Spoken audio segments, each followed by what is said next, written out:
Hola lectores, bienvenidos a un nuevo café literario. Mi nombre es Angélica de los Santos y coordino Proyecto Lectores por Pasión. Estamos muy contentas, Giselle y yo, de tener a un invitado muy especial. Vamos a presentarle las joyas de la familia. Y el escritor está con nosotros, él es Sergio E. Avilés. Bueno, estamos felices, muchas gracias, bienvenido Sergio. Gracias a ustedes por invitarme. Espero que podamos tener un rato de plática padre. Ya empezamos muy bien antes de la transmisión, entonces yo creo que sí. Giselle, bienvenida, buenas noches. Buenas noches, Angie. Sin duda alguna va a ser un rato muy interesante porque el libro promete para mucho, mucho más que una hora, pero vamos a tratar de ser muy concretos. Comienzo con una pequeña semblanza del ilustre personaje que nos acompaña el día de hoy. Es Sergio Enrique Avilés, saltillense de corazón, nació en Saltillo, Coahuila, autor de la tira cómica Ping Pong y de los libros Me enamoré de una cucaracha, antes de ser Coahuila, espejismo pleno, así como la novela El nombre del gato. Ha trabajado como productor con Guillermo Arriaga en el corto El Pozo y la sangre de Dios. También escribió y dirigió los cortometrajes Fin del Mundo y Piloto. Ha sido editor de revistas y profesor de diseño, fotografía, escritura creativa y lenguaje cinematográfico, entre otras asignaturas. Así, nada más en cortito, el gran personaje que tenemos el día de hoy con nosotros. Tu micrófono, Angie. Perdón. El libro se publicó en noviembre del 2022 y está bajo el sello de Alfaguara. Entonces, bueno, pertenece a Penguin Random House y le doy las gracias a Diana. Gracias por hacer posible esta charla. Y sí, bienvenido, Sergio. Quisiéramos ya, no, Giselle nos acaba de leer un poco de toda esa trayectoria. En pocos renglones es muchísimo lo que usted ha hecho. Y se ve aquí reflejado tanto la parte literaria como la parte, esa parte de director, cómo se ha ido mezclando, cómo dijo, quiero escribir, quiero contar mi propia historia, y ha estado trabajando además en otras muchas historias. Bueno, todo es parte de narrar. Me llama mucho la atención las historias desde niño, desde pequeño. Me gustaba mucho escribir lo que iba viendo, lo que iba pensando y de una u otra manera, ya sea con una cámara, con una grabadora o con la pluma y el cuaderno, todo es narrar historias y llevarnos a otros mundos, ya sea reales o imaginarios. Cierto, sí, al final de cuentas es eso, es contar una historia. Adelante, Gis. Hola, buenas noches. Sus primeros libros fueron de cuentos y ya la novela llegó con El nombre del gato. ¿Qué le gusta más, escribir cuento o novela? Bueno, esto fue una parte de mi formación. A mí me encantaba y me encanta todavía el periodismo diario, porque se me hace una dinámica. Está cambiando el mundo, ya no es lo mismo, pero era muy bonito escribir algo que al otro día ya estaba publicado, en vez de tener que correr años para ir depurando un trabajo de mayor alcance y luego pasar los periodos de validación, de dictaminación, etcétera. Y a mí me gustaba la gratificación inmediata del periodismo diario, ¿no? Entonces, eso de que al otro día inmediatamente me estuvieran llamando, me estuvieran comentando lo que había publicado ese mismo día, pues era muy satisfactorio. Trataba de no fijarme en que también igualmente eran perecederas esas obras, ¿verdad? Porque un día después de que se habían publicado, pues ya servían para ponerlas de fondo en la jaula del perico o para hacer cucuruchos y vender cacahuates, ¿no? En el mercado. Entonces, o limpiar vidrios también, ese es un uso muy característico, muy clásico de las páginas de un periódico. Entonces, tratando de no ver eso, me gustaba mucho y me mantenía muy activo porque tenía a fuerza que pensar en algo para el otro día, era inmediato. El ritmo de trabajo era muy acelerado y la adrenalina era constante, era muy grande. De repente te llamaban a las 4 de la tarde y te decían, oye, no me cumplió fulano, necesito algo para las 6 de la tarde, ¿qué tienes? A veces no tenía nada y me ponía a hacerlo y ya sabía que tenía 2 horas antes de que cerrara la edición, y pues eso era como que una adicción que se me fue haciendo, ¿no? Pero siempre mis maestros, un maestro y amigo muy querido, Ricardo Elizondo, quien fue director de la Biblioteca Cervantina en el Tecnológico de Monterrey, que es una biblioteca pequeñita que está detrás del mural de rectoría en el TEC de Monterrey, y es donde se guardan las colecciones más valiosas del Tecnológico, de originales, de primeras ediciones, de cosas pues extraordinarias. Y Ricardo siempre me dijo, necesitas ponerte a escribir un libro para que sea algo más permanente. Y bueno, lo primero que hice fue una colección de esos cuentos que publicaba en el periódico, y le llamamos Me enamoré de una cucaracha. Entonces, ya con el tiempo, pues fui pensando en la novela, que fuera algo un poquito, pues, no le encuentro en realidad diferencia. Me encantan las dos formas de narrar. Por supuesto que es un trabajo más intenso, más complejo por su estructura. Escrito para el periódico, ya sabes que en pues 1000 palabras, 800 palabras, necesitas decir todo lo que tienes que decir, y tienes que tener tu estructura, ya sea diagonal, ya sea este, con su clímax, con su punchline, como tú quieras, pero es algo finito y que tiene que ser terminado hoy a las 6 de la tarde. En cambio, con una novela, por ejemplo, como Joyas de la Familia, como El nombre del gato, pues te vas enredando y de repente no sabes ni para dónde ir o a dónde te van llevando los personajes, y a veces te meten en berenjenales que son complicados para escapar de ellos. Entonces, los dos son muy bonitos trabajos. eh, Se necesita mucha disciplina, mucha constancia, porque si tú tienes una fecha de entrega en agosto de este año, pues puedes decir, bueno, en septiembre allá comienzo, ¿verdad?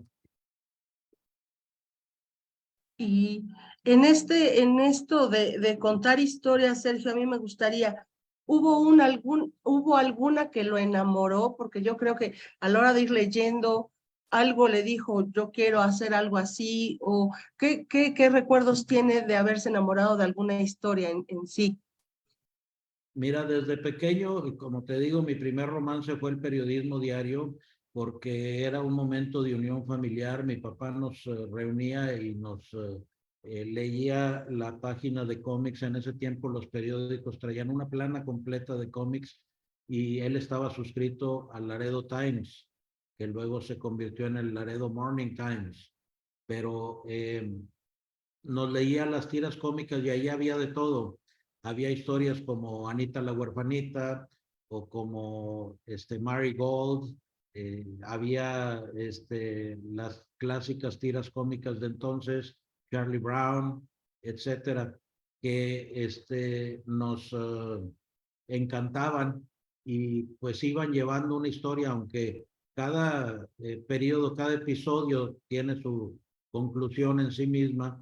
Te van llevando de la mano hacia otras partes, ¿verdad? Luego, ya que crecimos un poquito más, pues también nos graduamos en la lectura hacia Sherlock Holmes, Emilio Salgari, novelas de aventuras, Julio Verne, cosas muy ligeras, muy entretenidas, encantadoras. Digo, ¿a qué niño no le va a ser atractivo una novela que se llame 2 años de vacaciones? No soñábamos con que fuera verdad eso, con que nos pasara algo así y tuviéramos 2 años de vacaciones.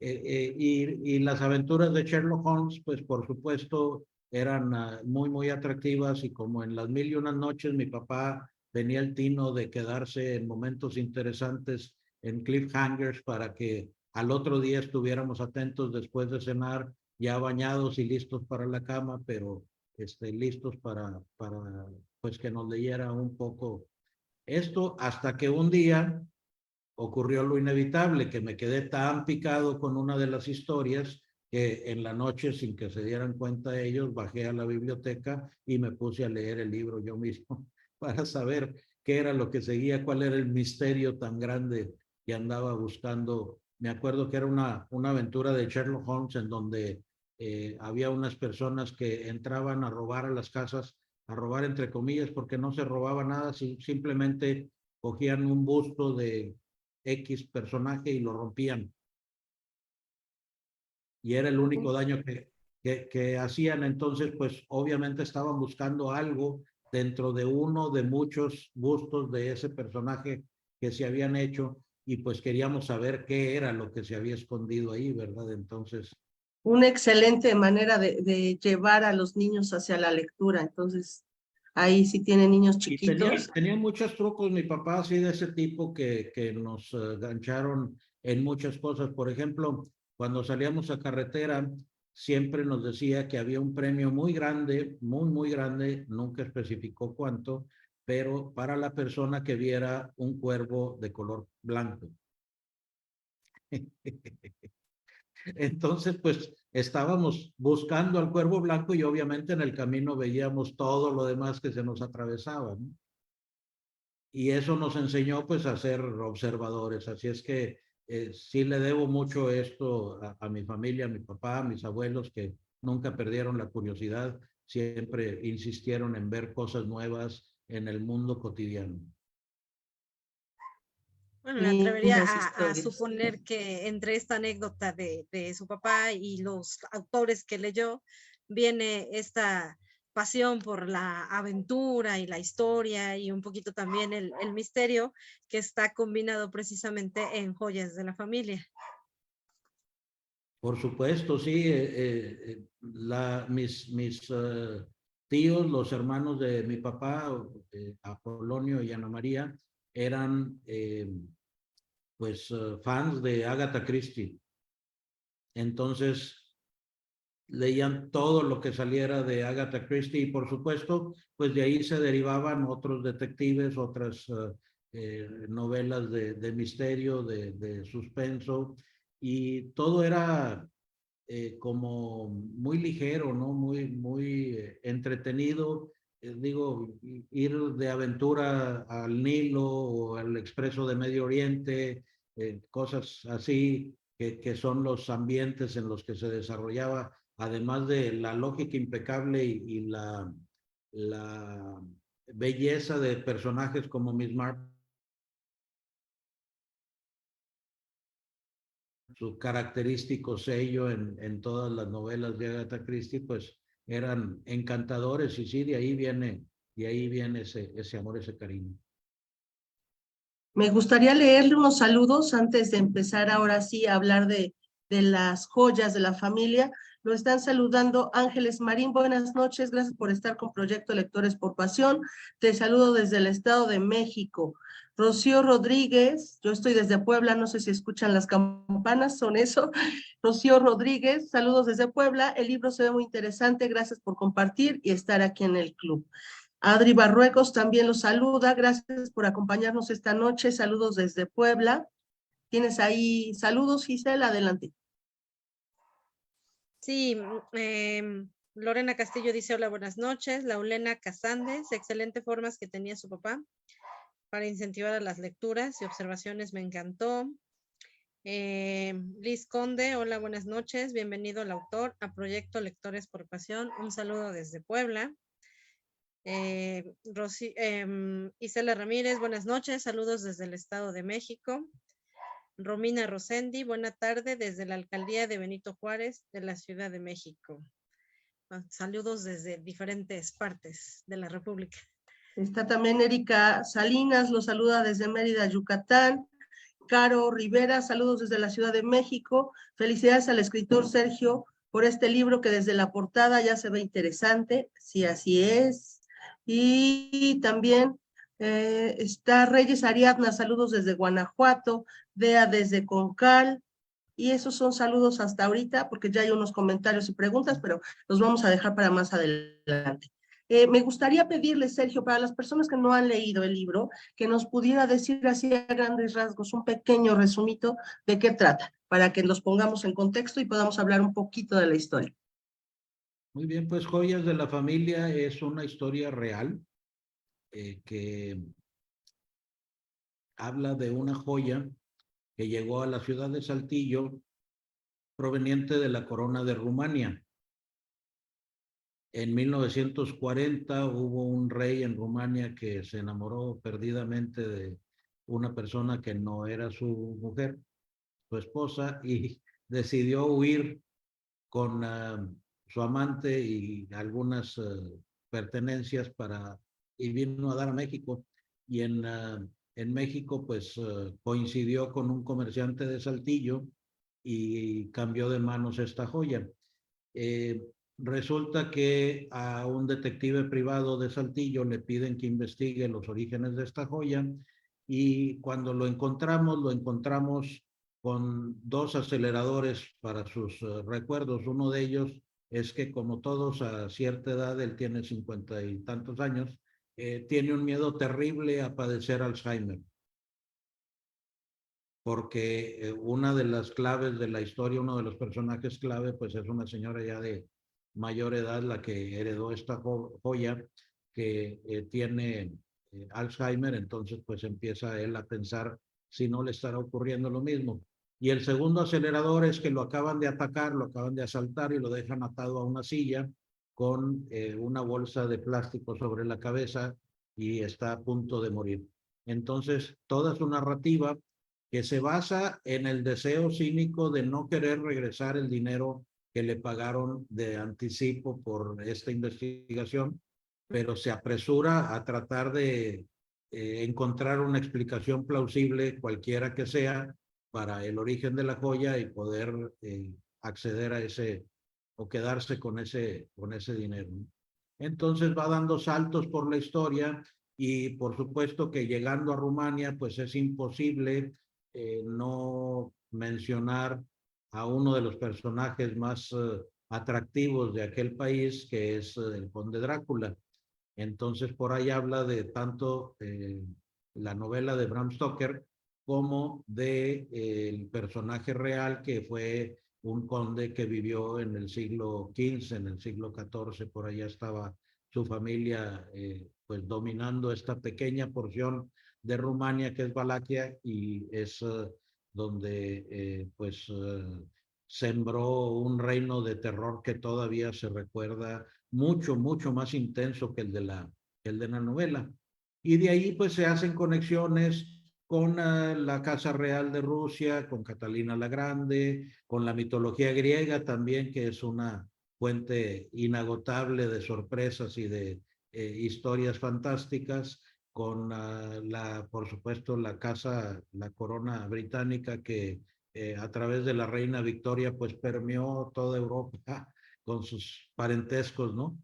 Eh, Tratando de encontrar de dónde pudo venirse esa joya a México, si fue con Maximiliano y Carlota cuando vino a tratar de imponer aquí el imperio, si fue con la fuga de un señor que se fue a Canadá huyendo con su amante también, etcétera. Pero en el camino pues nos damos cuenta de que las joyas, no tanto las piedras preciosas, sino las personas también, partes de la familia, pues tienen muchas facetas y que no hace falta más que investigar tantito para que saquen miles de pues secretos fascinantes. Está súper interesante porque en la historia, bueno, pues se combina, como ya lo había dicho, la aventura, pero también mucho, y creo que es algo que va a atraer a los lectores, mucho de historia y muy bien documentado. ¿Qué tanto tiempo tomó hacer toda esa investigación para la historia? Bueno, si hubiera sido más constante, hubiera tomado menos tiempo, ¿verdad? Pero la historia esta empecé a escribirla en 1992, que fue cuando llegó la joya a mis manos. Y la investigación fue muy lenta porque en 1992 todavía no existía este mecanismo maravilloso del Internet que nos ha unido y nos ha dado tantos placeres y tantos dolores de cabeza también. Y entonces la investigación se tenía que hacer en hemerotecas físicas, periódicos impresos. Afortunadamente, mis tíos estaban suscritos al periódico Excelsior, que les llegaba con una semana de retraso prácticamente.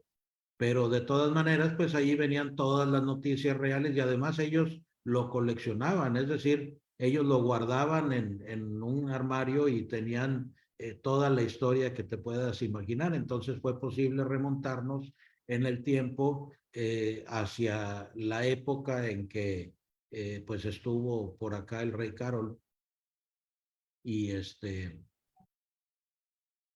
de ahí nos fuimos a la Enciclopedia Británica también por la cuestión de los diseñadores de las joyas, de dónde vienen los diamantes, cuál es el origen.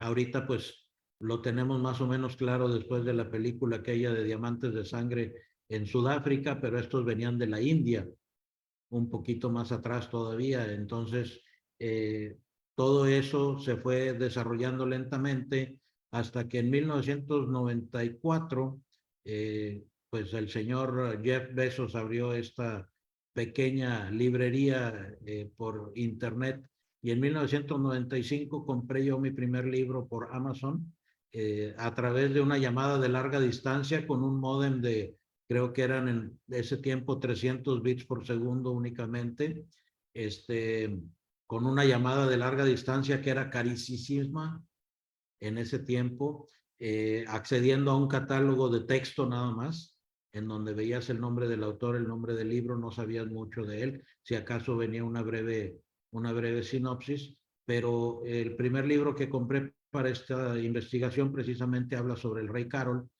se llama el Playboy, The Playboy King, lo escribe Paul Kinlan, un investigador de Rumania, y es la historia de cómo Carol se negaba al destino manifiesto que tenía de ser rey y de la obligatoriedad de casarse con una princesa europea. Él quería enamorarse de quien se quisiera enamorar, no tener un pues conjunto mucho más reducido de posibilidades, ¿no?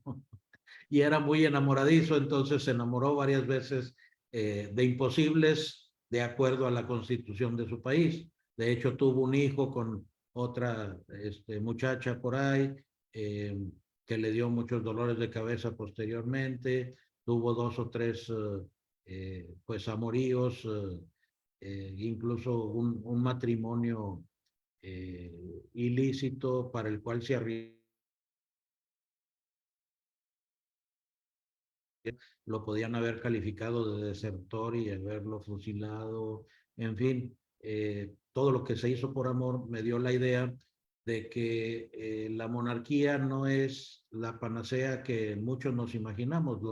Los plebeyos decimos muchas veces, híjole, yo quisiera ser rey. Pues no, resulta que es una vida de mucho sacrificio. Y entonces empecé a ver otras casas y todos los sacrificios y todas las intrigas y traiciones, inquinas y muertes prematuras, muertes misteriosas, caídas de caballos, envenenamientos, etcétera. Y una constante también en todo esto son las joyas. Y las joyas acompañan a las casas reales generalmente en el clandestinato, es decir, eran el regalo favorito para los amores prohibidos. Ya, mi siguiente pregunta era esa.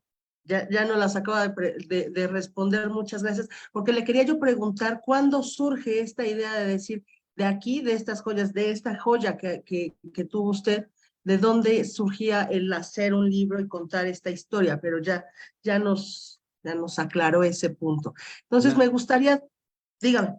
Sin meterme es decir, quitando el tema del Alzheimer y los brincos en la historia que da este hombre, la historia real es encantadora, ¿no? O sea, es una historia real de un amor verdadero porque una vez que se estableció ya Carol y con Madame Lupescu, con Magda Lupescu, vivieron una vida muy sencilla, muy tranquila, como ellos quisieron vivirla y fueron felices hasta el final de sus días en paz. Entonces, es una historia muy bonita, a fin de cuentas, de un amor pues que pasó por muchas aventuras antes de poder concretarse. Siendo entonces esto un thriller histórico, Sergio, en porcentajes, ¿qué diría? ¿Qué, su investigación o los datos duros, qué porcentaje es y qué tanto es ficción? Pues la verdad no me he puesto a hacer ese cálculo, pero a lo mejor simplemente si quisiéramos contar la historia, pues ya se las conté, es una joya que llegó a Saltillo, entonces podemos hablar de un 10 y 90% de la historia real de la joya y los demás brincos que se da. En el Por tiempo. todas por todos los tiempos y todas las casas reales, así es. Sí, sí. Muchas gracias, Gis. Pues haciendo cuentas, es una novela que lleva 30 años cocinándose, entonces a mí me gustaría preguntarle si en esos 30 años se modificó mucho en la esencia de la historia, o hubo muchos cambios, o si se mantuvo fiel hasta el 2022 que salió. Sí, fíjate que originalmente dije, bueno, voy a seguir con la época, pero a fin de cuentas empecé a dar brincos en la historia y dije, ¿qué importa que me vaya al futuro también, verdad? Sí. Una de las anclas que tiene el personaje la verdad el personaje se hizo solo, ¿verdad? No fue una maquinación mía el decir voy a hacerlo así de desordenado. Es un personaje que, como les insisto, por su cinismo de no querer regresar el dinero, pues encuentra historias que contar para explicar el origen de la joya. Entonces, empecé a brincar tanto que dije, bueno, de repente puedo nombrar el futuro y hablar de lo que va a suceder o lo que sucedería si estuviéramos en el año 2022, etcétera.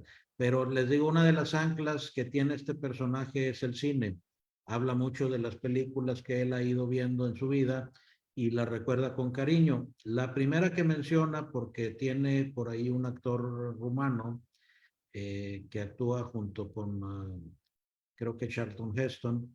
Si mi memoria no me falla, porque es, Charlton Heston y este actor rumano hacen una película que se llama Soylent Green, que es de donde salen los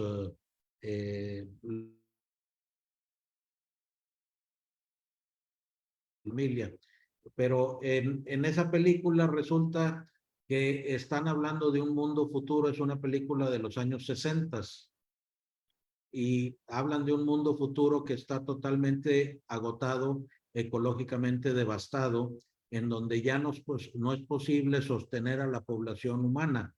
Entonces, cuando uno llega a los 65 años, el gobierno, el Big Brother, que ya no es un solo país, digo, ya no son países como ahora, sino que es uno solo, llama a las personas de más de 65 años a un lugar en donde les ponen musiquita muy bonita. En el caso de este señor le ponen la Sexta Sinfonía de Beethoven, que es pastoral, es muy bonita.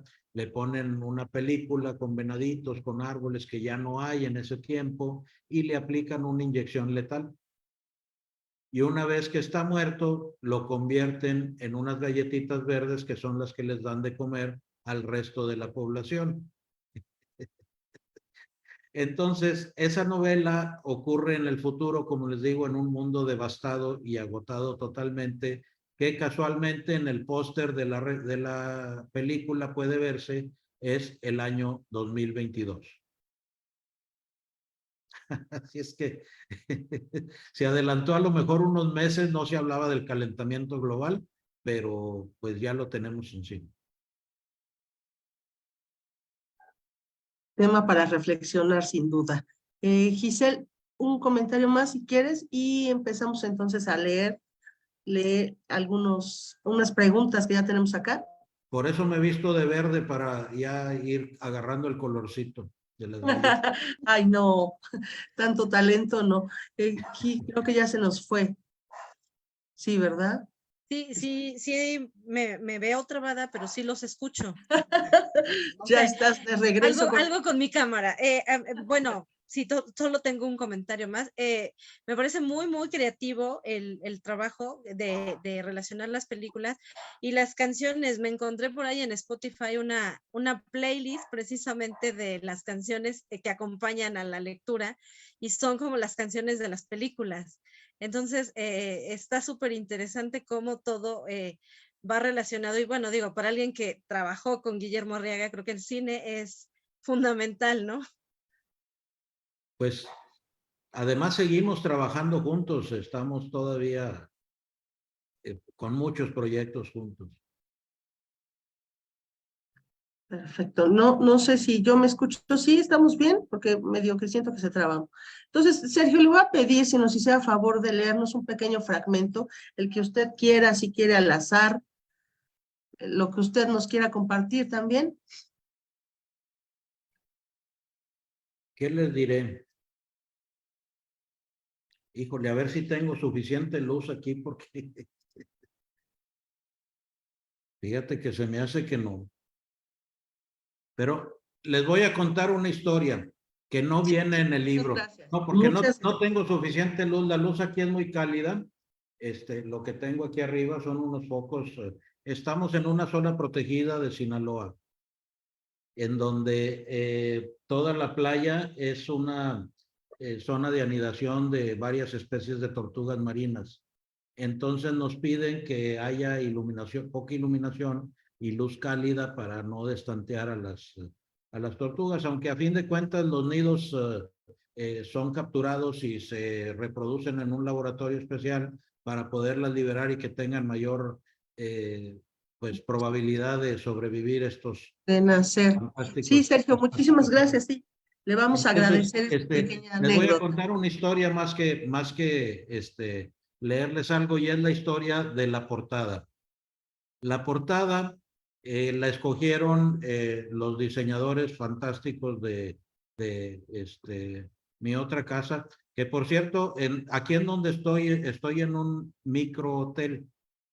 Son únicamente 6 habitaciones y todas tienen nombres de pues seres que andan por aquí. Una se llama Cardenal, otra se llama Tonina, el delfín, Tiburón, la ballena, en fin. Y yo me agencié porque estoy yendo y viniendo una casa que le pusimos el Pingüino por como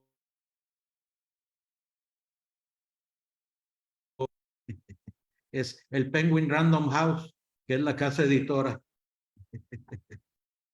Entonces, la portada la escogieron ellos, los diseñadores de Alfaguara, de Penguin Random House, y resulta ser que, bueno, pues yo no me quedé quieto porque todo el mundo me empezó a preguntar, oye, ¿quién es la de la portada, verdad? Entonces, pues di con ella. Es una actriz que representa a Isabel I de Inglaterra. Isabel I de Inglaterra fue hija de Enrique VIII.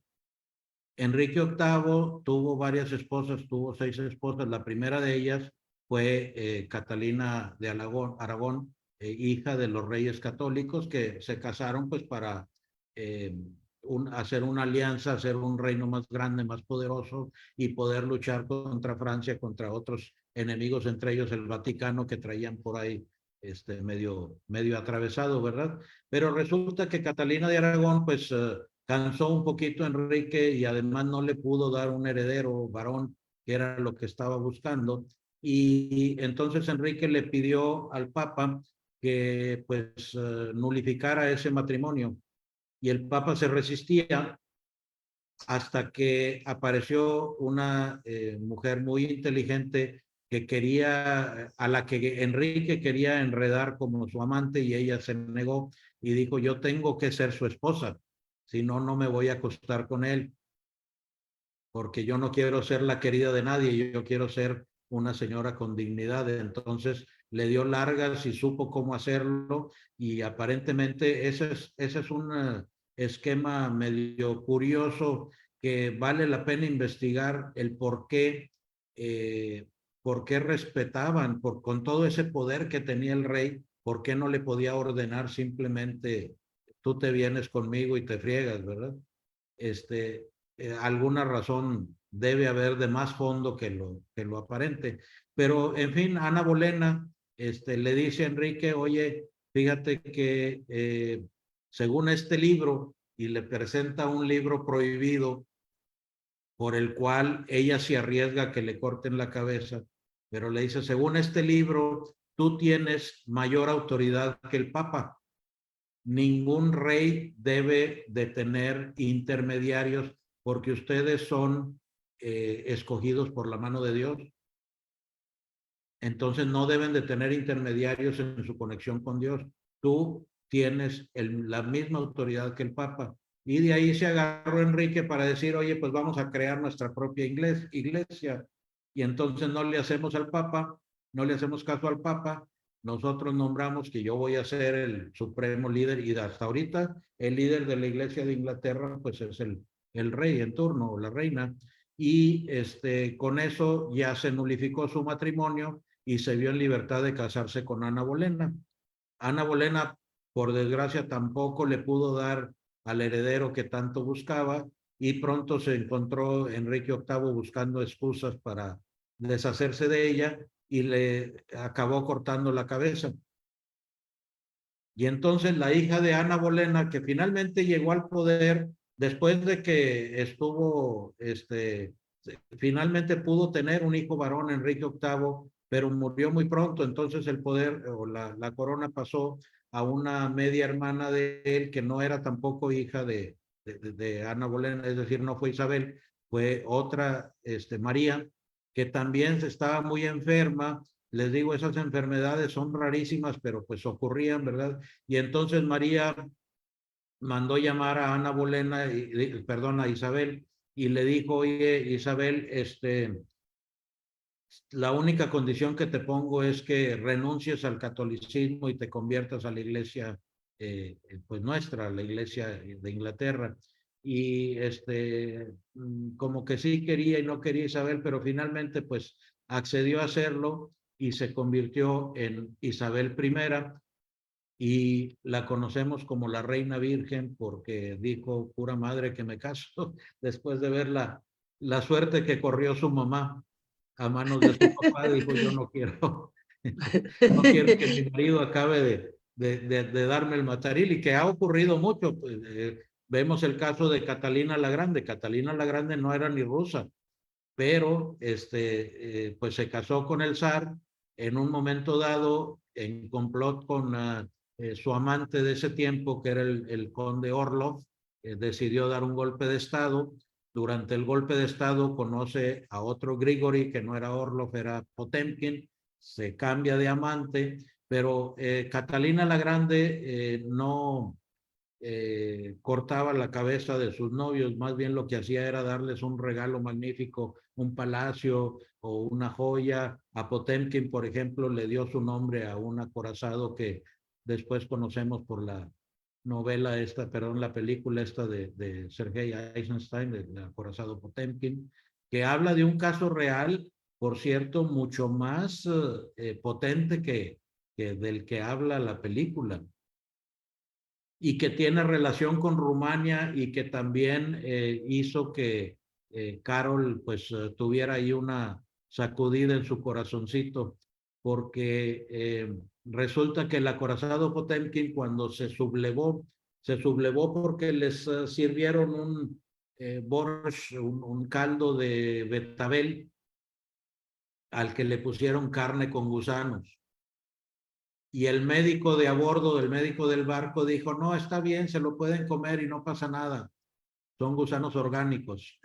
Entonces, esa fue la gota que derramó el vaso. Se amotinaron los marineros, tomaron el control del barco y trataron de salir, estaban en el Mar Negro y trataron de salir, pues se los impidieron en Turquía porque dijeron, nos vamos a meter en líos con Rusia. Entonces, terminaron desembarcando en el puerto de Constanza, que en ese tiempo pertenecía a Rumania. Entonces, el padre de Carol les dijo, pues sí les doy permiso de desembarcar, pero no puedo más que tomar el barco para regresarlo. No puedo permitir que se queden con él, se lo tengo que regresar, si no me voy a meter en líos con Alejandro, perdón, con Nicolás y Alejandra, ¿no? Que eran los zares en ese momento. Y entonces les permitió desembarcar, les permitió llevarse el dinero que llevaban y todo, les recomendó no regresar a Rusia a los marineros, y aquellos que regresaron los mataron, ¿verdad? Por desertores, pero a otros les hizo testigos protegidos y los perdió por ahí en Europa. Y el barco se lo regresó a Nicolás, pero le dijo, ven a verme. Y Nicolás vino en el yate imperial con sus 5 hijas para ver si había ahí algo entre Carol, que ya estaba en edad de merecer, y alguna de las 5 princesas. Y las 4 princesas, perdón, que eran las rusas y el hermanito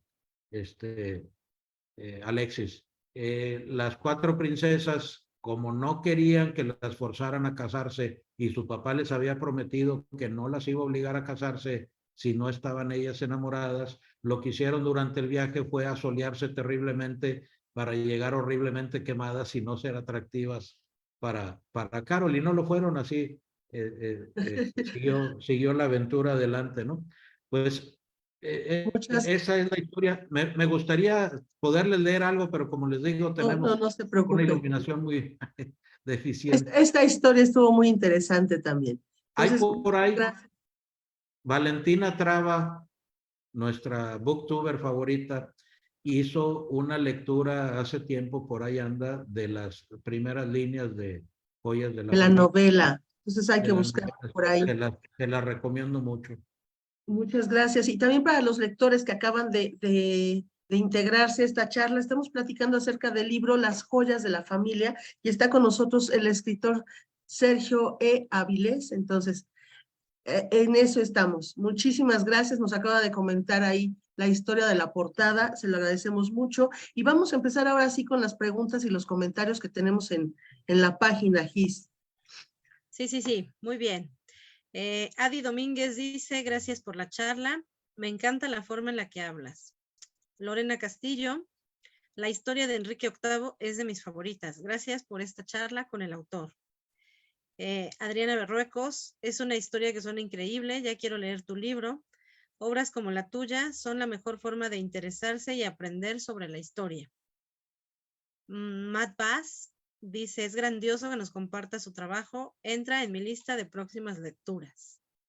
Y sí, ahí interrumpo un poquito porque las lecturas, recuerden que para los que son miembros del club de lectura y para los que no, para que están siguiendo la página, está la lectura programada para mayo, para la primera quincena creo que de mayo. Entonces vamos a leerlo todos y ya tendremos nuestro conversatorio, ya hablando ahora sí de los finales y demás detalles que no podemos decir aquí. Ya estaremos hablando ahora sí con el escritor en privado. Entonces recuerden, la lectura ya la tenemos programada.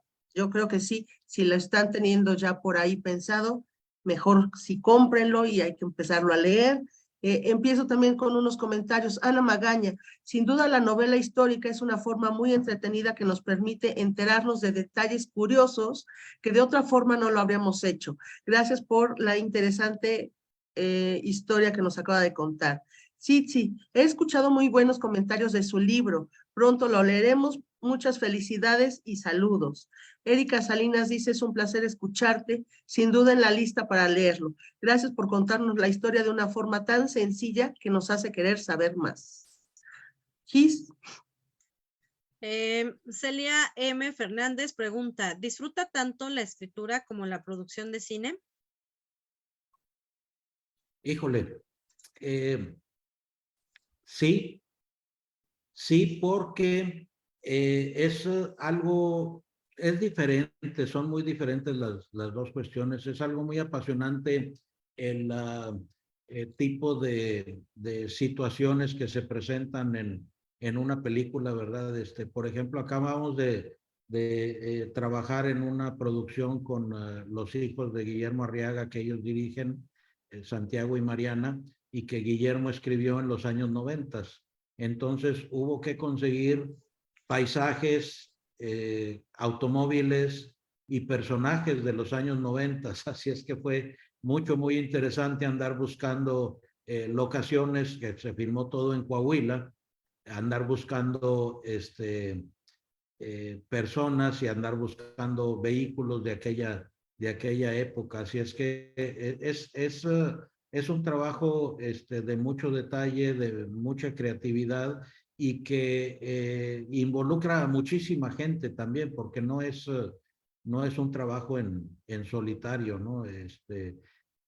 En la novela, pues sí, un poquito la entrega uno ya casi armada, pero entra un cuerpo de revisión muy estricto que no me deja decir tantas mentiras.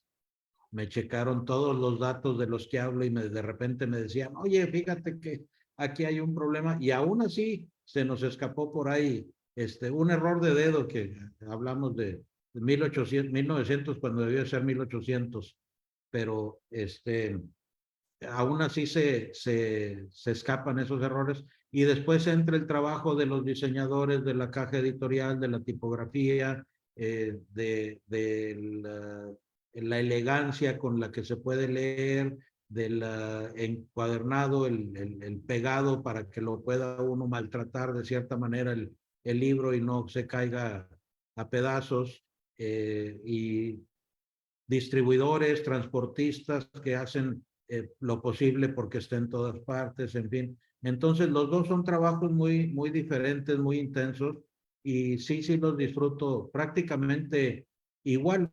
De hecho, pues lo que me llevó al cine fue la idea de que la gente es en estos momentos más visual que imaginativa o textual, digamos. Entonces, llama muchísimo la atención. El cine tiene un poder muy grande, y pues con toda la tecnología y las herramientas que tenemos ahora, yo creo que es posible producir cine de una manera más económica y ágil que como se hace normalmente.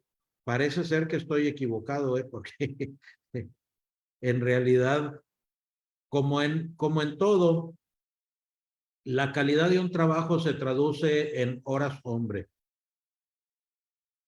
Obviamente tienen que ser horas hombre con cierta inteligencia, cierta intención, ¿verdad? No trabajar a lo tonto, pero en general el trabajo, si está bien enfocado, se traduce en horas hombre. Y si tú le pones a una película un crew de 300 personas que trabajan durante 2 meses continuos, de las 5 de la mañana a las 11 de la noche, durante esos 60 o 90 días, pues tiene que ser un trabajo increíble, ¿no? Porque la verdad es que todas esas personas con habilidades increíbles para la iluminación, para el sonido, para el arte, para todas las características, la actuación, pues da resultado. Entonces,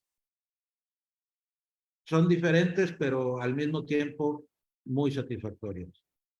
Estas menciones que acaba de hacer Sergio sobre todas las personas que intervienen en la creación de un libro y llegar hasta nuestras manos como lectores, creo que habla mucho de la sencillez que tiene usted. Entonces, es algo que me gustaría agradecerle porque pocos escritores lo han mencionado. Es un gesto muy lindo de su parte.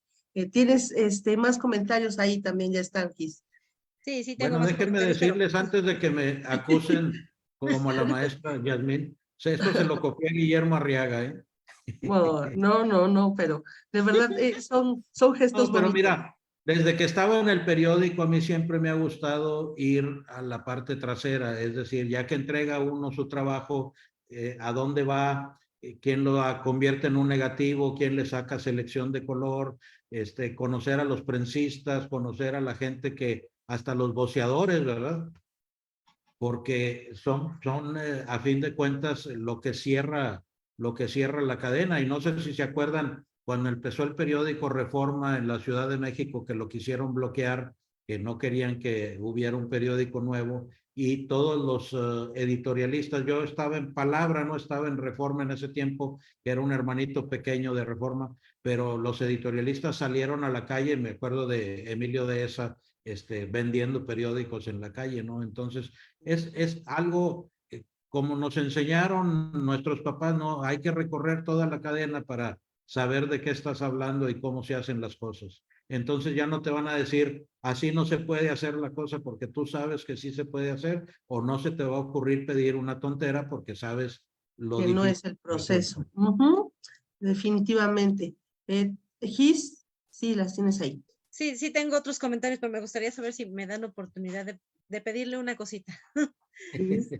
A riesgo de sonar como una loca acosadora, me encontré por ahí un video en el que contaba la historia de cómo Guillermo Arriaga lo inspiró a terminar la novela y me encantó esa historia. ¿Nos la podría compartir a todos los lectores, por favor? Claro que sí. Íbamos de cacería un día de un rancho a otro. Nos estamos pasando entre trabajo y la cacería que le encanta a Guillermo en Coahuila, prácticamente 3 meses del año, cuando hay temporada, ¿no? Entonces, aprovechamos para trabajar y para cazar al mismo tiempo.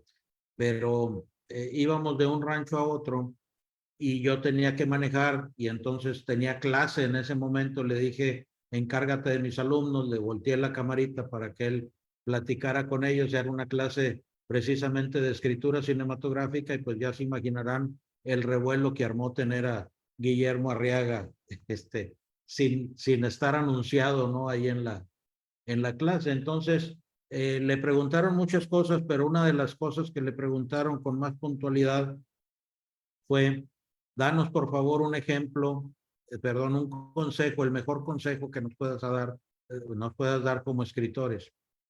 Y él les dijo, les voy a recomendar una cosa que a mí me ha servido muchísimo. Terminen lo que inician.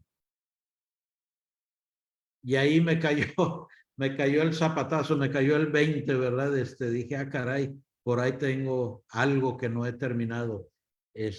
Así es que me puse a trabajar en ella y en unos cuantos meses ya la tenía terminada. Y ya casi estaba lista, nada más faltaban unos pequeños detalles. En realidad no, fíjate que ¿No? estaba bastante atorado porque el personaje, yo ya tenía un final predestinado para el personaje y él se quería ir por otro lado. Y estaba yo tratando de desviarme, de decir, yo quiero que termine acá, ya tengo este final bien estructurado, creo que es bien redondo, ¿por qué me voy a divagar? Y finalmente me ganó. Siempre sí. Dije, tengo que darle por su lado porque si no, no voy a terminar. Entonces me fui por allá y creo que se logró de una manera hermosa. Yo quedé muy contento con esta novela porque a mí no me gustan los finales abiertos. A mí me gusta No, a terminar los con un lectores cierre. tampoco nos gustan mucho. Y no, no, creo que somos pocos. A lo mejor por ahí alguien que nos sigue dirá que sí, pero a la mayoría sí nos gusta como cerrar esa historia que leemos. Voy a seguir con los saludos. Dice Ever Omar Medrano, saludos a todos y al autor desde Puebla. Gracias por la charla, me encanta la forma en la que habla. Adi Domínguez, Viridiana también los saluda, dice, gracias por traernos esta historia tan interesante. Será un gusto leerlo. Gracias, Sergio, por su tiempo. Lorena Castillo dice, en casa mi padre fue un lector voraz y nos contagiaba a todos sus hijos. Laulena Casández dice, buenas noches. Berenice Tapia también les saludo. Buenas noches. Lore Castillo, definitivamente un gran trabajo. ¿Tienes, Gis? Sí, Patricia García dice, bienvenido, saludos desde Boca del Río, Veracruz. Rocío Noguera Flores dice, buenas noches, saludos desde Colima. Felicidades por este invitado de lujo, soy asidua lectora de la novela histórica. Ángeles Marín dice, suena muy interesante y la forma en que narras, ya quiero leerlo. Sí, es muy emocionante cómo cuenta la historia, se eriza la piel. Oigan, déjenme decirles algo, que en estos días he recibido 2 comentarios. Mañana voy a presentar el libro aquí en Sinaloa, en un pequeño poblado que se llama La Cruz de Elota. Y lo presenta conmigo el embajador Enrique Hubbard, que como disclaimer tengo que decir que es mi concuño, así es que tiene que hablar bien de mí. No lo hubiera dicho hasta el final o muchos días después de esa presentación. Aprovechamos que va a andar por aquí de pasada. Él es del Rosario, Sinaloa, de la tierra de Lola Beltrán, nada menos. Entonces va para allá, y aprovechando que va a andar por aquí, vamos a presentar el libro también, porque el Carnaval de Lota, Sinaloa, este año tiene un tema literario. Es un viaje a Macondo. Y me acabo de enterar, no, me estoy muriendo de ganas. Por ahí puse en Twitter, en Instagram, puse una fotografía de una niña que hicieron en un mundo, pero medio plano, que es un monociclo, y va montada ella con un montón de libros en la cabeza, que está hermosísima. Chéquenlo por ahí en mi Instagram.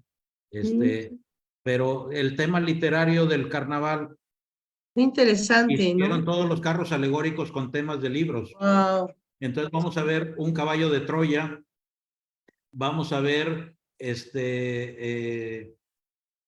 algo de el palacio de Sherezada de las Mil y Una Noches, vamos a ver cosas así, ¿no? De algo del Quijote seguramente. Estoy emocionadísimo de ver cómo se va a desarrollar este desfile. Pero bueno, lo que les quería decir es que Enrique Hubbard, cuando hizo su primera reseña después de haber leído la novela, dijo que su papá le había dicho de niño, cuando él empezaba a escribir, que iba a tener éxito como escritor si podía escribir como platicaba. Y dijo, Sergio lo ha logrado de una manera impresionante.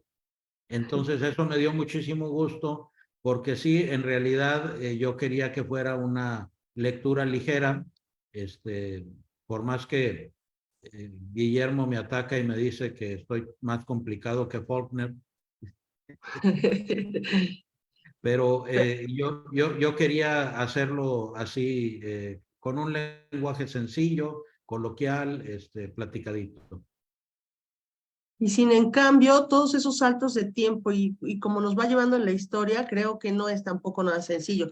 Y si no es, bueno, más bien no es un trabajo sencillo para ustedes, ¿no? Para los escritores, que a nosotros nos va llevando también por partes que te vas, si no te pones abusada y no te concentras, ahí te vas regresando. Entonces, si para nosotros fue así, ya me imagino también todo el trabajo que conlleva por detrás. Gis, sigue, ¿tienes ahí? Yo también ya tengo. Sí. Viridiana Jiménez pregunta, redes sociales del autor, por favor.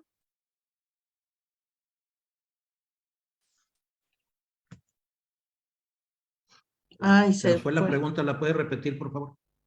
Sí, ¿cuáles son las redes sociales en las que podemos seguir al autor, por favor? Mira, yo estoy principalmente en Twitter. Ya me quedé obsoleto, pero ahí estoy en Twitter como Ser Avilés. En Instagram también Ser Avilés. En Facebook creo que estoy como Sergio E. Avilés.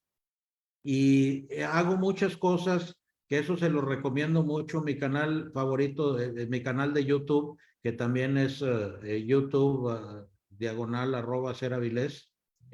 Ahí van a encontrar muchas cosas, tanto documentales como tonteras y películas de ficción.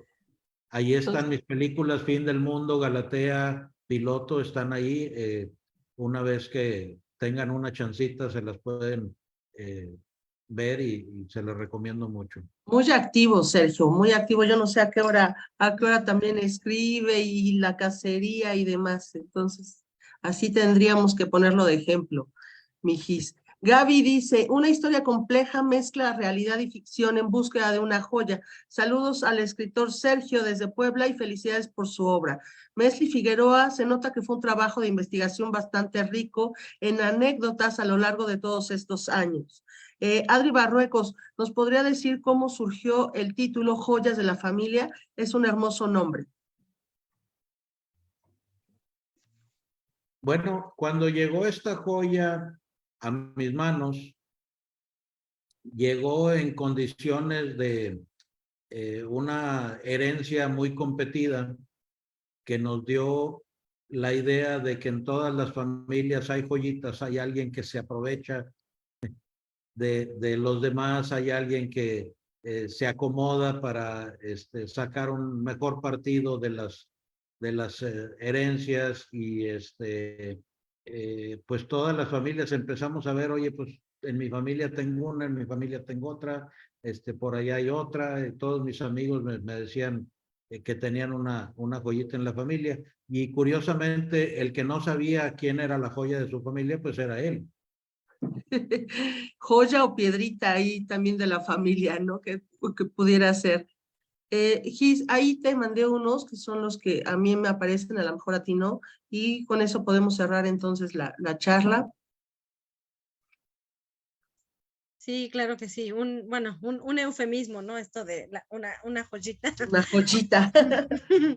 Pero también Ever, perdón, también hay verdaderas joyas, o sea, somos personas siempre con muchas facetas, como decía al principio, entonces también hay auténticas joyas que valen mucho y sin las cuales no se puede concebir una familia.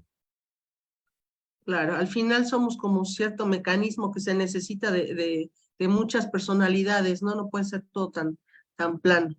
Entonces, o somos joyas, o qué dice que si no sabe quién es, a lo mejor él es la joya, ¿no? no, bueno, y también tenemos por ahí joyas enterradas que podrían ser estas historias, ¿no? Que nada más hace falta escarbar un poquito y bueno, salen grandes novelas de ahí, de las historias de cada familia. Y todos tenemos, ¿no? Todos tenemos nuestra historia por ahí que contar y esconder. Adelante, Gis. Ever Omar Medrano dice, una vez más, se refleja que el ambiente lector es lo que prevalece a lo largo de la historia personal. Matt Bass dice, saludos desde Zacatecas. Dea Isabel dice, mi papá también estuvo suscrito a Excelsior y los domingos esperados por los cómics. Incluso traían la página de cómics, los periódicos en la portada, o sea, en la parte de afuera. Uh-huh. De tan esperada. Después creo que se fue reduciendo. A mí también, a mí ya cuando mi papá lo compraba, yo nada más era como la mitadcita de la hoja. Es una lástima que se haya perdido eso porque la verdad es que era una forma de arte extraordinaria. Y bueno, yo quiero agradecerle de verdad este tiempo que nos está dando e invitar a todos los lectores. Les digo, ya está programada aquí la lectura, pero y si no pueden adelantarse, ustedes pueden empezar a leer Las joyas de la familia de nuestro querido Sergio E. Avilés. Y bueno, les quiero dar las gracias a usted también por este tiempo, a Gis y a las personas que estuvieron ahí conectadas compartiendo alguna pregunta o comentario. Entonces, que tengan muy bonita noche. Sergio, Las joyas de familia de Sergio E. Avilés por Alfaguara. Busquen también la playlist que está por ahí para acompañar la lectura. Creo que es algo que te da el ambiente, te favorece la lectura Creo también. que la pusimos en Spotify, sí, Sí, en el sitio de Alfaguara. ya está ahí. Entonces, algún otro comentario, Sergio? Invitando a los lectores, ya lo tenemos ahí, ya le hice su video. ¿Dónde Sí. podemos encontrar el libro? Ya lo tenemos en audiolibro, como para quien lo quiera Bueno, comprar, ¿dónde lo encuentra? la mala y buena noticia es que se agotó el libro, ¿verdad? Me estaban diciendo de todos lados, oye, no lo encuentro, no lo encuentro. Sí. Pero bueno, pues los servicios de mensajería lo siguen teniendo. Aparentemente se preparan muy bien. Ya se hizo una reimpresión, entiendo. Encuentran en todas las librerías, en Gandhi, en Gonville, por acá este, En el Todas norte. las librerías de nombre por ahí están, y en los servicios como Amazon, como Busca Libre, también lo pueden encontrar. Entonces, también como libro electrónico, espero que pronto tengamos un audiolibro. Entonces, vamos a avanzar por ahí. Muchas gracias. Muchas gracias y aquí lo esperamos para próximas novelas, que ya con este ritmo que lleva, yo creo que lo tendremos ya más seguido y pronto. Entonces, muchas gracias, Sergio. Que tenga muy bonita noche. Buenas noches, muchas gracias por estar conmigo.